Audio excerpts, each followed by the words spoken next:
7 വയസ്സുകാരിയെ ഓട്ടോറിക്ഷയിൽ വെച്ച് ലൈംഗിക അതിക്രമത്തിന് ഇരയാക്കിയ ഓട്ടോ ഡ്രൈവർക്ക് 40 വർഷം കഠിന തടവും 1 ലക്ഷം രൂപ പിഴയടയ്ക്കാനും ശിക്ഷ വിധിച്ചു.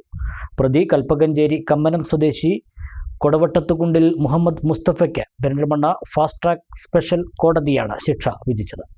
2021 ജനുവരി 11-നാണ് കേസിനാസ്പദമായ സംഭവം ഉണ്ടായത്. മാലപ്പറമ്പ് MES മെഡിക്കൽ കോളേജ് ആശുപത്രിക്ക് മുൻവശം പാർക്കിംഗ് ഗ്രൗണ്ടിൽ നിർത്തിയിട്ട ഓട്ടോറിക്ഷ ഡ്രൈവറായ പ്രതി ബാലികയെ ഓട്ടോയിൽ വെച്ച് പീഡിപ്പിച്ചതിന് പെരിന്തൽമണ്ണ പോലീസ് രജിസ്റ്റർ ചെയ്ത കേസിലാണ് ശിക്ഷ വിധിച്ചത്. പെരിന്തൽമണ്ണ ഫാസ്റ്റ് ട്രാക്ക് സ്പെഷ്യൽ കോടതി ജഡ്ജ് S. സൂരജാണ് 40 വർഷം കഠിന തടവിനും 1 ലക്ഷം രൂപ പിഴയും ശിക്ഷ വിധിച്ചത്. IPC, പോക്സോ വകുപ്പുകൾ പ്രകാരമാണ് ശിക്ഷ. പിഴ അടയ്ക്കുന്ന പക്ഷം മുഴുവൻ തുകയും അതിജീവിതയ്ക്ക് നൽകാൻ കോടതി ഉത്തരവിട്ടു. കൂടാതെ വിക്ടിം കോമ്പൻസേഷൻ സ്കീം പ്രകാരം മതിയായ നഷ്ടപരിഹാരം അനുവദിക്കുന്നതിന് ജില്ലാ ലീഗൽ സർവീസ് അതോറിറ്റിയോട് കോടതി നിർദ്ദേശിച്ചു.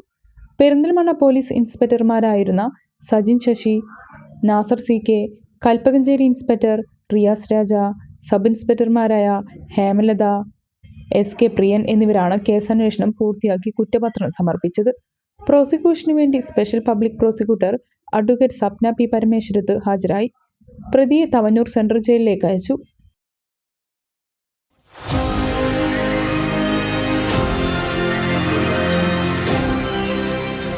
കൂടുതൽ വാർത്തകളും വിശേഷങ്ങളും അറിയാൻ പേജ് ലൈക്ക് ചെയ്യൂ.